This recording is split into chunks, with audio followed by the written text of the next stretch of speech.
According to legend, long before the dawn of civilization, there lived a people of advanced technology, government, and imperial ambitions.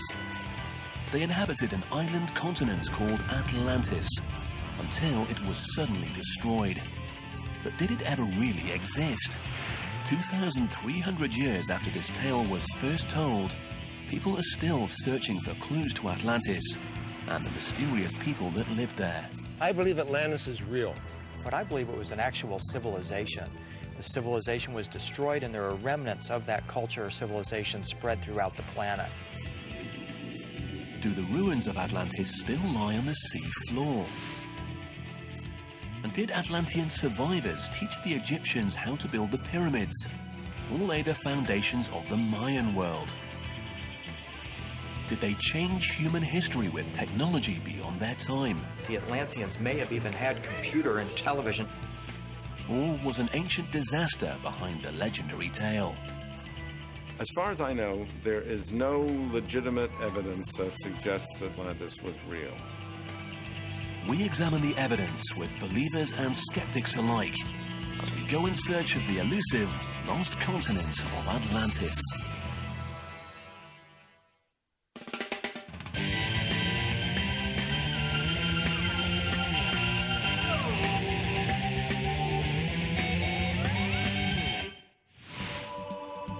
The legend of Atlantis has captured the modern imagination like few other myths. It was the most fertile of plains with a palace in the middle, surrounded by alternating moats of land and sea, a continent said to be the size of Asia and Libya combined. It was an island paradise created by the offspring of the Greek god Poseidon, and for many generations it was a sophisticated, egalitarian and peaceful land. The Atlanteans were an honorable people who worshipped bulls, walked with elephants, and feasted on coconuts. But as their godlike qualities diminished and human nature took over, they became warlike and greedy. Then, in the course of a single day and night, after a series of earthquakes and floods, Atlantis sank to the bottom of the sea. It's a great story, but is it history or pure imagination? Some people are convinced that Atlantis is real. Most people believe that Atlantis is simply a myth or a story, but I believe it was an actual civilization. I think that there were some Atlanteans who survived the catastrophe that drowned most of what is now Atlantis.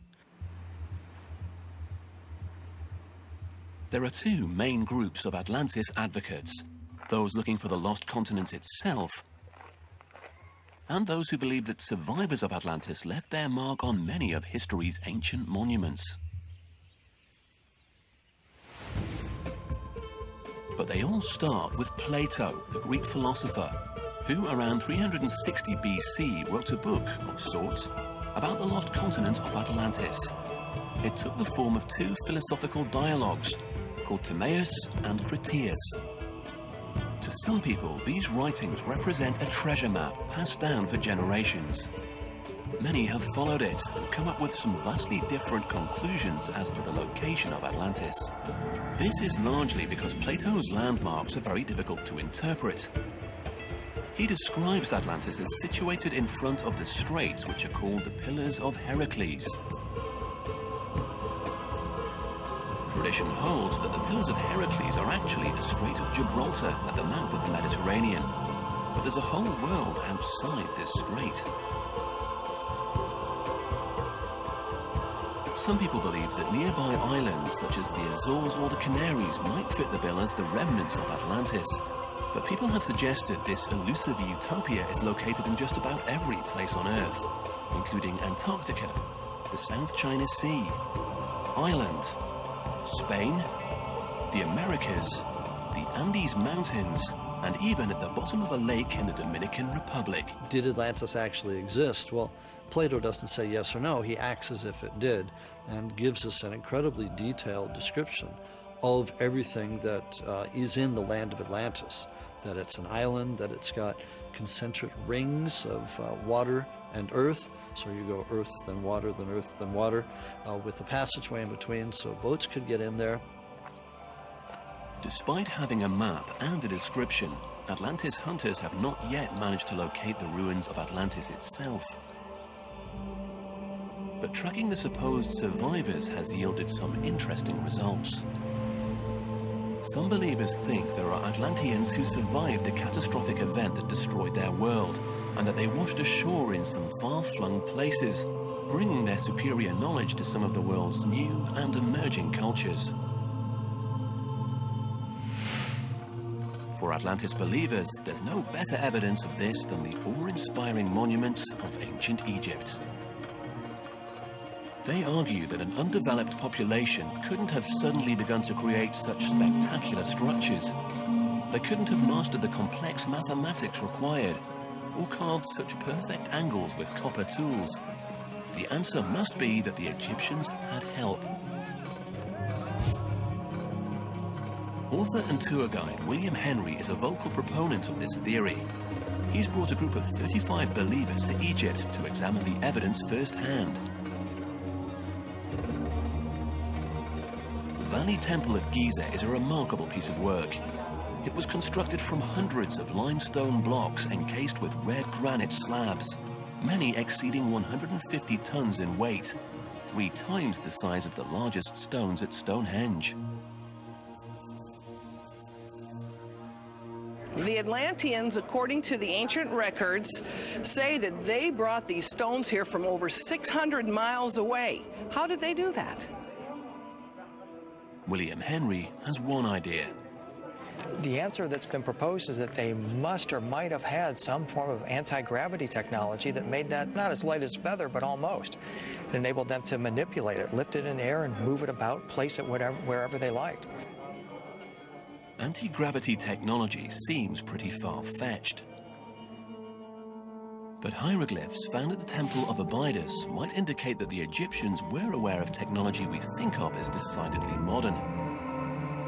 Could these pictures represent a helicopter, a submarine, and even a UFO? And could they perhaps explain how the Atlanteans managed to travel the world? Because, according to believers, Atlantean architects worked on everything from the temples at Angkor Wat in Cambodia to the statues on Easter Island.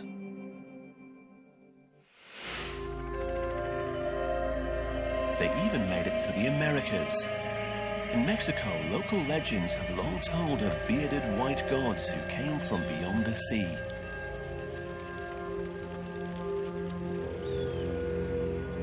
One man thinks that those visitors may in fact have been Atlanteans, and that they gave the Maya a helping hand in building their majestic temples. Anthropologist and author George Erickson has studied the Maya for 30 years, and he's noticed something seemingly impossible at the temples of Uxmal and Kuhumlich. Plato wrote about the presence of elephants in Atlantis. People have said, well, there could not have been any elephants in the Americas. Yet here in the middle of the Yucatan Peninsula, we find an elephant with its forehead, the eyes of the elephant, and a perfect carving of an elephant trunk.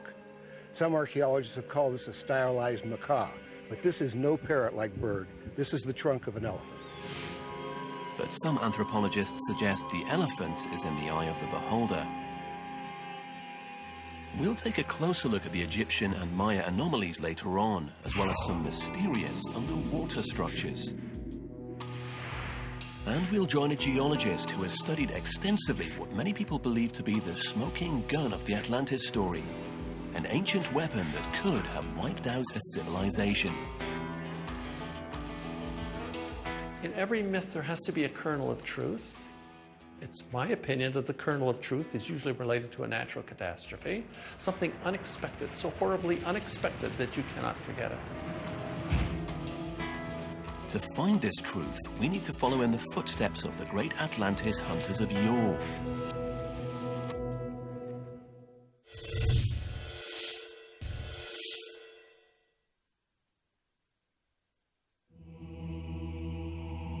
Plato's compelling account of a doomed civilization called Atlantis has fanned the imaginations of readers for centuries. But it wasn't until the modern age that a congressman named Ignatius Donnelly brought it back into the limelight. Born in Philadelphia in 1831, Donnelly was a believer in the possibility of a perfect society. He even helped to found a utopian town called Ninja City in Minnesota, only to have it fail almost immediately. Undaunted, he wrote a book called Atlantis, the Antediluvian World.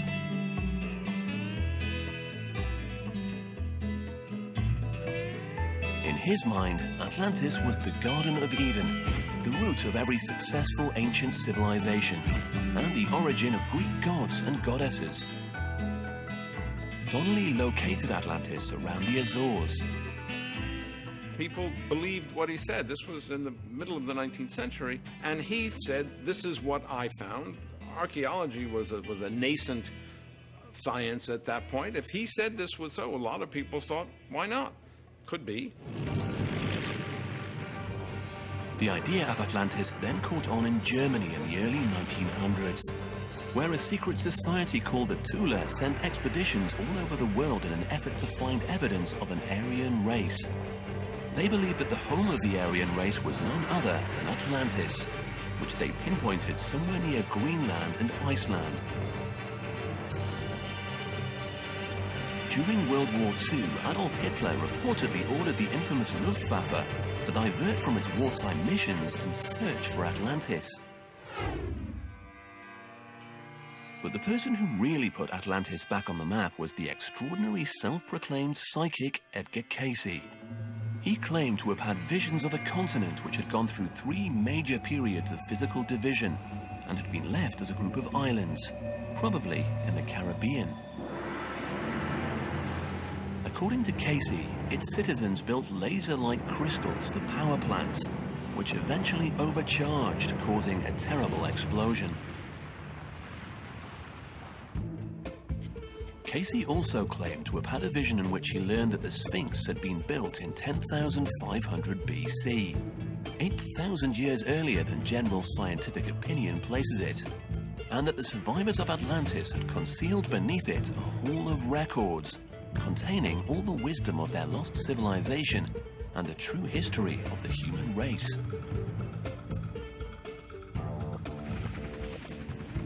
Cayce predicted that proof of the existence of Atlantis would be found in the Bahamas in 1968 or 1969.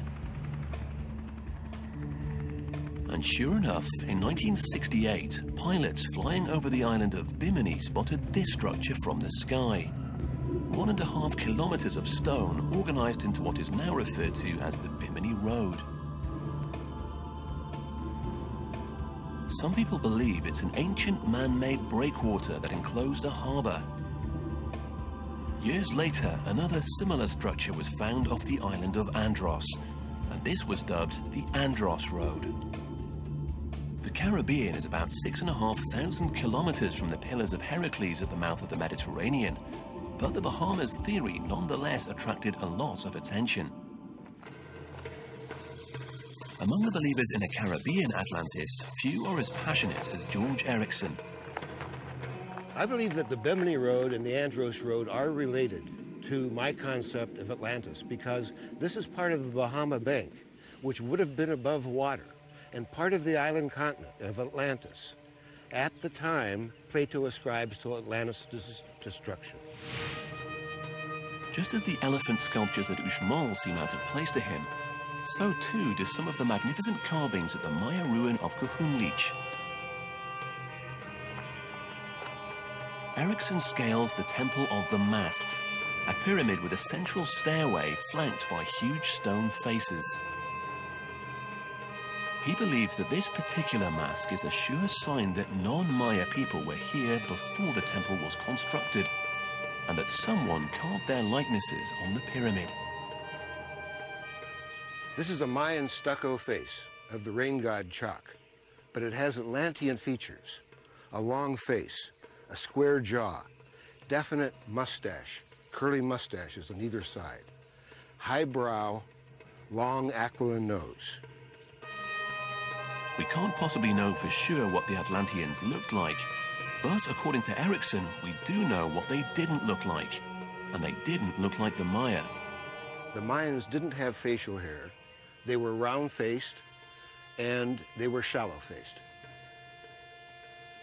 Erickson has come back to collect more evidence, hoping to prove his theory that the Maya were not the first people to live on the Yucatan Peninsula. Conventional archaeologists have long believed that the first people to colonize the Americas followed large game across a land bridge from Siberia to Alaska and then migrated south. But George Erickson believes that the ancient Atlanteans reached the Americas even earlier. He suggests that towards the end of the last ice age, the Yucatan Peninsula, Cuba and the Bahamas were all larger than they are now, a fact that science corroborates. But he goes on to say that something cataclysmic caused the planet's ice to melt, leading to the rising seas that drowned Atlantis. I believe that the cataclysm that destroyed Atlantis was the result of a great flood. But that flood itself was the result of something like an asteroid or comet striking the Earth. While geologists agree that sea levels were rising about 10,000 years ago, there's no evidence of a major asteroid or comet strike in the Caribbean at this time. But Erickson remains firm in his beliefs. I believe Atlantis is real. There are some silly claims about Atlantis that can be easily discounted. However, that there was a seagoing civilization that pioneered architecture, art, concepts of mathematics, and concepts of social interaction that led to a golden age. I believe this has existed, and that it was destroyed by a flood, and that is still with us in the Mayan presence in Central America.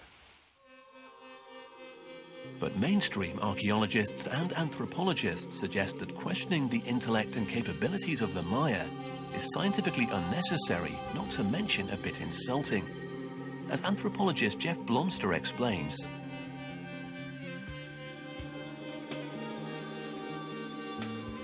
there's always been interesting theories about people coming outside of the New World to teach the indigenous people how to develop culture or how to build their cities. And to me, it seems somewhat ethnocentric. It suggests that the people of the New World couldn't have done this themselves, that they needed some kind of outside help from the Old World. And the reality is there's absolutely no evidence for that. According to ancient records, some indigenous people in Central America did tell tales of visits from godlike white seafarers. Evidence of their actual existence is thin. But in Egypt, some people believe that hieroglyphs on the walls of temples constitute hard evidence of just such a people. Could the Atlanteans have come here to teach the Egyptians how to build the Sphinx and the pyramids? And could they have left records of their endeavors in libraries under the Sphinx itself?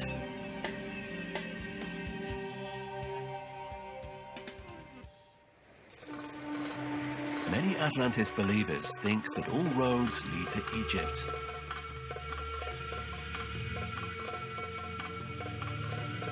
The Stargate of the Gods tour, led by William Henry, comes here not just to wonder at the wisdom of the ancient Egyptians, but also to question whether such an early civilization could have erected such perfect structures on its own. The reason people come on the Stargate of the Gods tour is because they sense that they haven't been told the whole story. And what they want to do is expand their imagination, look at the same evidence that others are looking at from a slightly different perspective, and then to experience the temples themselves and see with their own eyes what everybody's so excited about. The group takes a boat down the Nile to the majestic temple of Horus at Edfu. The best preserved temple in Egypt, it was completed in 57 BC and was dedicated to the falcon-headed god Horus. Like many temples in Egypt, its history is written on its walls. William Henry shows us what he believes is physical proof of the existence of Atlantis. What we're looking at are texts at the Edfu Temple that tell the story of the original extraterrestrial beings that came to Earth and created the original island on Earth that is very similar to Plato's story about Atlantis. In fact, I think What we see here at this temple are the source texts that Plato used when writing the story about Atlantis. Plato did say that Egyptian priests were the source for his tale of Atlantis. But this temple wasn't in fact constructed until decades after Plato had died. Still, the temple is just one piece of the puzzle according to the tour leaders. They also suggest that the Sphinx, the Valley Temple and the famous pyramids are not mere monuments. They are also hard evidence that Atlanteans once lived in Egypt. Most Egyptologists believe that this colossal limestone half-lion, half-man was built around the same time as the pyramids, in approximately 2500 BC. But William Henry believes that it must have been built much earlier. He subscribes to Edgar Cayce's theory that a hall of Atlantean records was built beneath the Sphinx closer to 10,000 BC. And he suspects that the Atlanteans hid records there after supervising the construction of the Sphinx. Nobody knows for sure what is buried underneath here, but it's widely speculated, and some of it is affirmed by scientific evidence, that there are chambers beneath here, just as portrayed here on the Sphinx stele. Cayce prophesied that this hall of records would be rediscovered and opened between 1996 and 1998. So far, it's a few years behind schedule. But many people still believe that it exists, including engineer Bill Brown, who has made finding the Hall of Records his life's goal. Brown has spent many weeks charting maps of the area using GPS and ground-penetrating radar, and he thinks he's found something. I came here with evidence that we would find something underground here. We have that evidence now, and what we have found here is a device 32 feet underground, a cavern that has been verified. The cavern is to a depth that we have right now of 125 feet. It's full of mud, and within that mud are some casings. Whether or not these casings hold Atlantean records, Brown's convinced he's on the verge of making a major discovery. The Halls of Records is about the Atlantean race. It's the history of Atlantis before it fell, why it fell, and it was left for us as a lesson to learn so that we might not make the same mistake. While in Egypt, the Stargate of the Gods tour had hoped to be present when Bill Brown broke ground in search of the Hall of Records. But permission to dig has yet to be granted, so instead they take a special tour inside the Great Pyramid. Henry leads the way through the labyrinth and up a ladder into a large cavernous room. Here, the group is inspired to meditate. We're inside the King's Chamber of the Great Pyramid. A very powerful place for meditation and connections and stellar energies. The group is astonished by the huge red granite blocks which make up this room. Henry believes that, like the walls of the Valley Temple, they are too large to have been moved by the Egyptians and could only have been put in place by superhuman technology, such as that supposedly used by the Atlanteans. William Henry emerges from the Great Pyramid as the sun is setting, transformed by what he has seen inside. Phenomenal, absolutely phenomenal, truly wondrous. Could the Atlanteans really have come to Egypt and built these ancient structures? And if so, how did they get here? Henry thinks the answer may be found in a place called Abu Jirab. It's off the tourist track about an hour from the Giza Plateau and is the location of the ruins of two 5th Dynasty sun temples. But William Henry believes there's more to it than that. We're headed to Abu Ghurab, one of the most ancient ceremonial centers on the planet. Ancient Egyptian tradition says that star beings came through this place. Locally they call it a UFO landing base. But I think the Atlanteans came here through stargates. They are the star beings. Henry believes that the Atlanteans were born in the constellation of the Pleiades, and that they came to Earth through stargates, hypothetical structures used to travel through space and time.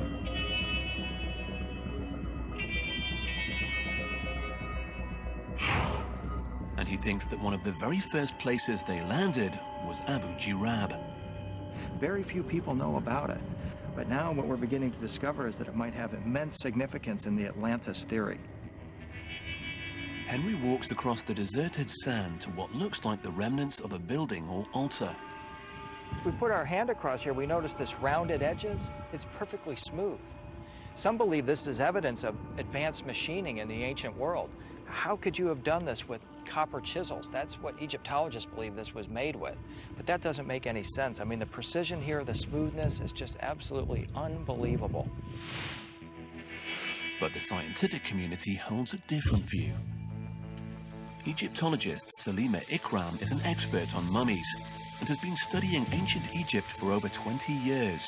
And she takes exception to the idea that aliens built the treasures of ancient Egypt. There seems to be an inability to appreciate the fact that people who lived here were capable of doing all of these things themselves without external help. And it is insulting. There is, in fact, a wealth of archaeological evidence that records in minute detail how the pyramids were constructed by Egyptians.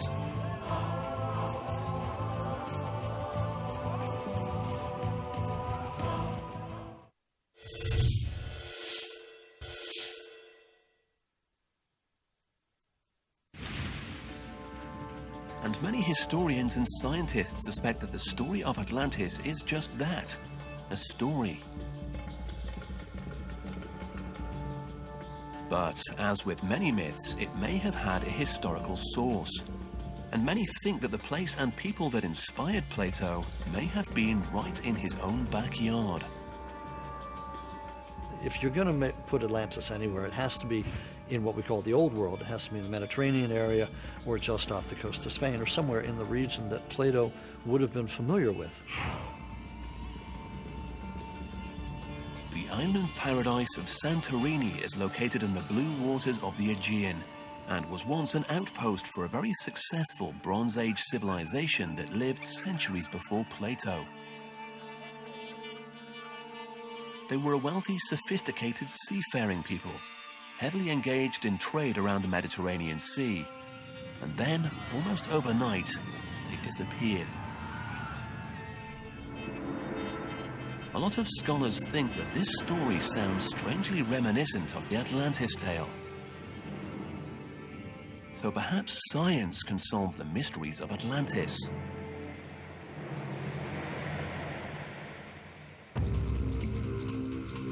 Many people, following Plato's description of Atlantis as outside the Pillars of Heracles, assume that the lost continent must have been beyond the Strait of Gibraltar, or somewhere in the Atlantic Ocean.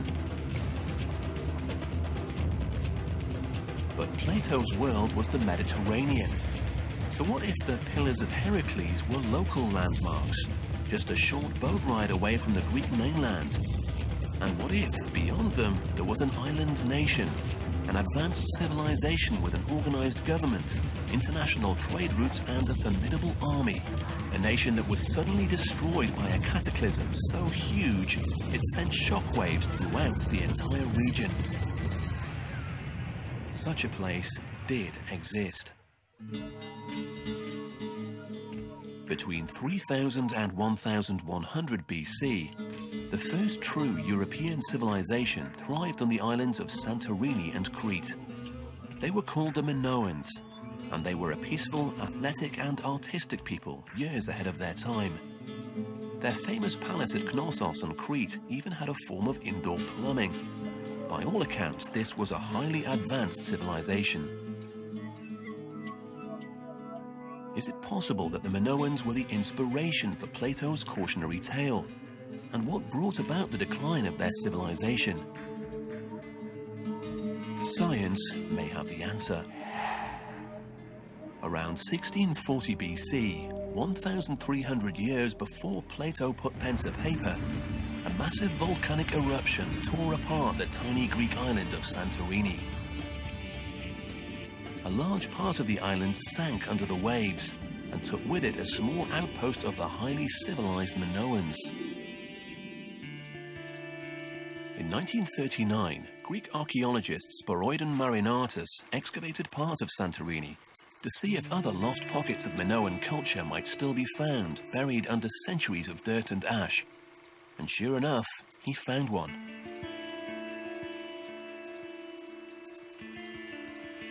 Preserved by volcanic ash was the fabulous city of Akrotiri.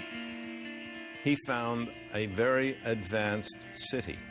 Akrotiri was a city with houses and with storage areas for grain and wine, and of course the most fabulous decorations that it is possible to imagine. It was destroyed in essentially a day and a night by a massive explosion of the volcano on which it was sited. And so the site of Akrotiri actually fits Plato's description quite well. Professor Marinatos speculated that the fate of Akrotiri may have formed the basis for Plato's tale of Atlantis. Geologist Floyd McCoy thinks he was onto something. What's being talked about here is something that was abruptly gone, something that has exploded, essentially. Well, that's the only thing we know of in nature that could do that so grandly has to be a volcanic eruption.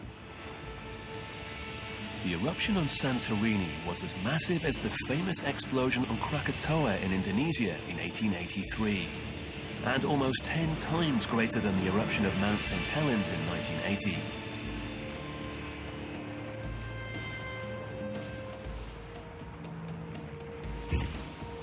Floyd McCoy heads out by motorboat into the caldera, the giant crater that was created by the collapse of the central part of the volcano. More than 3,600 years after the catastrophic eruption, evidence of this volcano's awesome power still remains. And according to McCoy, it's just a matter of time before history repeats itself. This is ground zero for today. This is where the eruptions are focused. This is this volcano rebuilding itself. Give it 20,000 years, what's going to be here? There's going to be a huge island here. It's going to be large, enormous. And then it'll look like it did in the Bronze Age, perhaps, without bare rock like this, but with soil, trees, maybe bushes, and people. Signs that the volcano is alive and potentially dangerous are everywhere. Okay, that's hot. That's hot gas coming out. Ow, hot. And the yellow is sulfur. The white, sulfur oxide. That is heat coming out of the ground. Where's the heat coming from? The heat's coming from magma, liquid rock, deep underneath here. This is a deceiving landscape. For any volcanologist, this says there's active magma under our feet. This thing could erupt at any moment. There's no question that this volcano violently destroyed Akrotiri. But how could it have brought down the entire Minoan civilization, centered on Crete more than 100 kilometers away? As a little boy growing up on Crete, engineer Kostas Sinolakis was fascinated by the power of the sea. He now specializes in one of the most devastating of ocean phenomena, tsunamis. And he knows better than most that tsunamis can be caused by huge volcanic eruptions. We don't really know scientifically exactly what happened to Santorini. But, we have a hypothesis, and this is how science works. We think that the volcano basically blew up, and the entire Santorini was destroyed. With the collapse of the volcano, a huge tidal wave was triggered, and the tidal wave, the tsunami, traveled all the way to Crete, and it severely impacted the Minoans. And Santorini, in ancient times, was, the trading center of the Mediterranean. It was like a modern Hong Kong, if you will. The last few years have brought home the destructive power of deadly waves.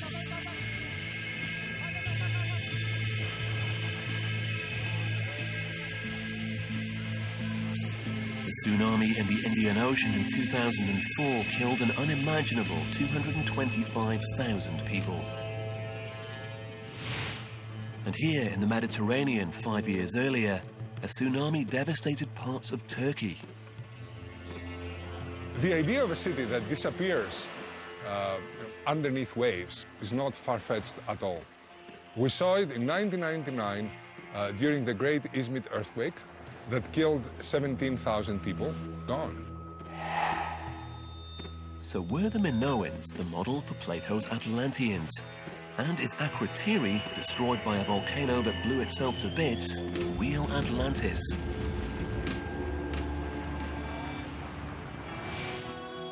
Clearly, details of what happened here in 1640 BC closely parallel the story of Plato's lost civilization. The advanced society, its sudden disappearance, the geography of Santorini, and its land of red and black volcanic rock.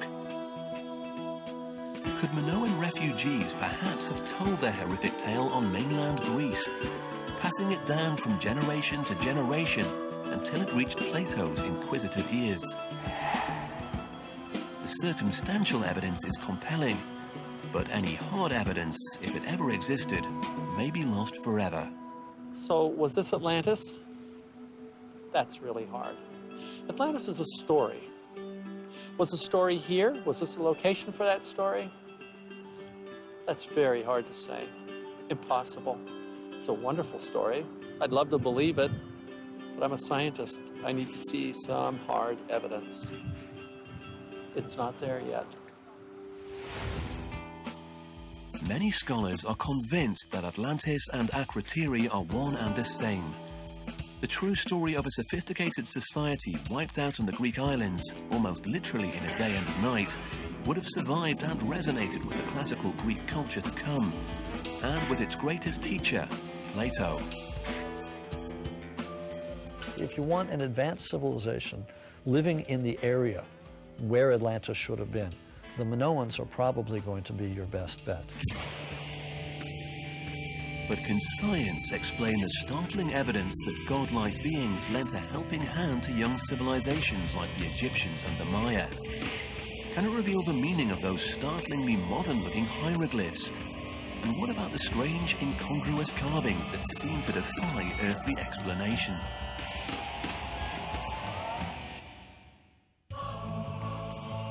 The tale of the magical, utopian island continent of Atlantis, with its profoundly sophisticated people and its cataclysmic disappearance, has fascinated people for centuries. Even skeptics love the story. Atlantis is one of the great enduring mysteries of our time. But was it survivors of Atlantis, or their extraterrestrial cousins, that designed and built the great monuments of ancient civilizations? The Giza Plateau and the Yucatan Peninsula are among the most intensely excavated and dissected places on Earth. And nowhere has any evidence been found that people hailing from Atlantis were responsible for their buildings.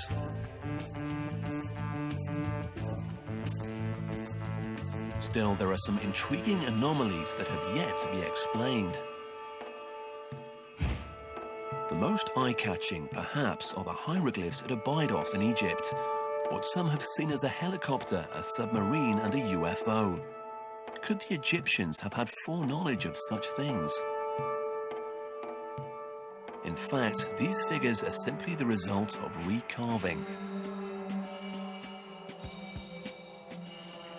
Originally, the temple at Abydos was dedicated to the pharaoh Seti, but in later years, inscriptions praising Ramses II were carved over the old ones.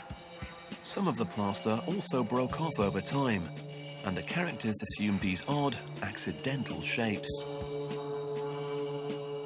Separate out the various glyphs carved at various times, and the mysterious extraterrestrial technology disappears. But there's still the matter of what lies under the Sphinx. where famed psychic Edgar Casey said we'd find the Atlantis Hall of Records. Do Bill Brown's ground-penetrating radar images really show they're there? The halls of records do exist. I believe they exist today, and that in the near future we're going to be able to prove that fact. Egyptologists aren't holding their breath. They've dug many deep holes here, all to no avail.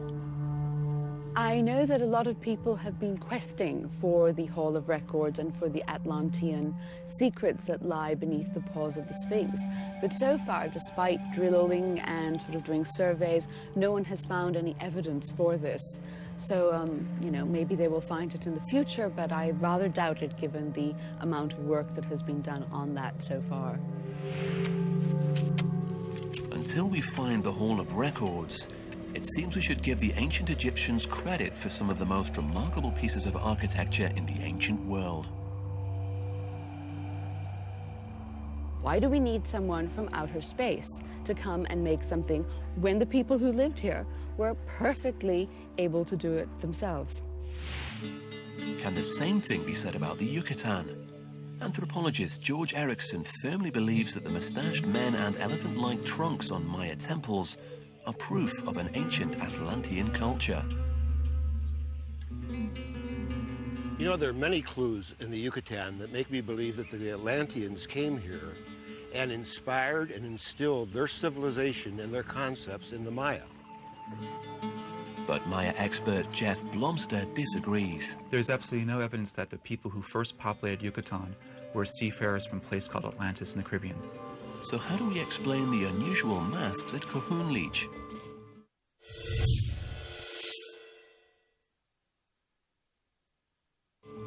The mask at Cohoon Leach shows the Mayan sun god Kanish Ahau. Sometimes that sun god is shown with scrolling elements on either side of his mouth. It could represent smoke or steam.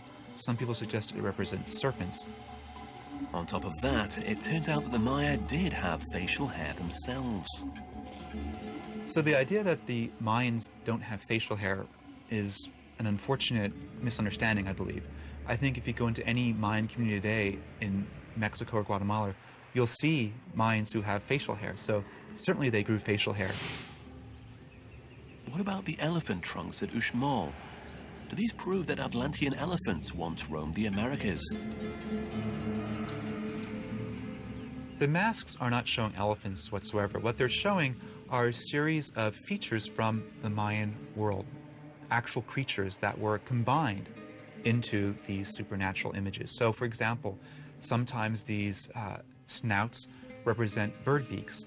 Sometimes they could even represent reptilian snouts. And even tapirs would have been known to the Mayan.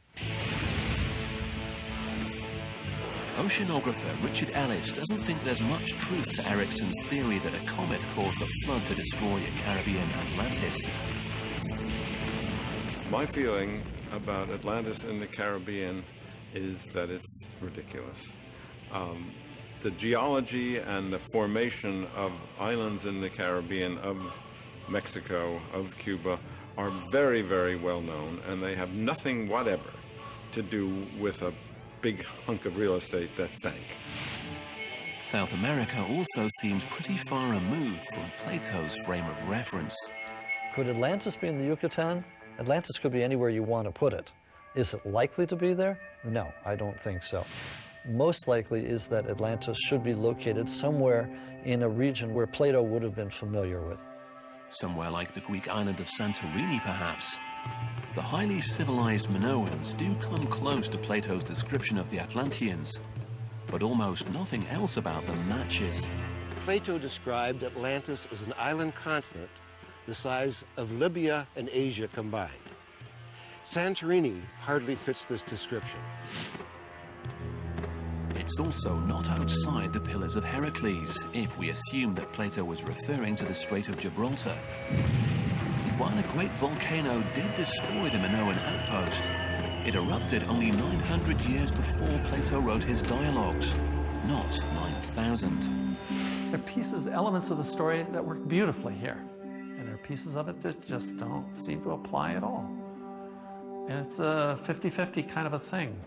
And so nothing wins. Nothing dominates. You can't just take bits of a story and dismiss other bits of the story to make it work. But for believers, hope always springs eternal. And one man's faith in the legendary land of Troy, the site of the Trojan War, still inspires many to search for Atlantis. In 1873, German adventurer Heinrich Schliemann unearthed ancient Troy, proving that Homer's epics, the Iliad and the Odyssey, were at least partly based on fact. George Erickson points out that many people thought Schliemann was crazy for following clues from a popular myth, but look at the result. I think that what Heinrich Schliemann showed all of us is that you need not believe the status quo. You can keep seeking answers that make sense to you. But the skeptics believe that answers must be supported by hard evidence. My question is, if the Atlanteans came here, why didn't they leave any real trace of their origins, of their advent, of their boats, or any of their seafaring technology? The mystery remains unsolved. Perhaps Plato simply crafted the ultimate morality tale. Or perhaps there is still a lost civilization somewhere out there, waiting to be found. It's quite possible that Plato was writing a morality tale rather than history, and that he is using the story of Atlantis to illustrate a point. And this is what happens if you get a little too big for your britches. I believe Atlantis is a true story. And I think probably within the next 10 years, we're going to be turning up new evidence about Atlantis that's going to be just absolutely stunning. Until somebody finds something that you can hold in your hand or take a picture of and say, this could not have come from anywhere else but Atlantis, until that moment, I don't believe a word of it.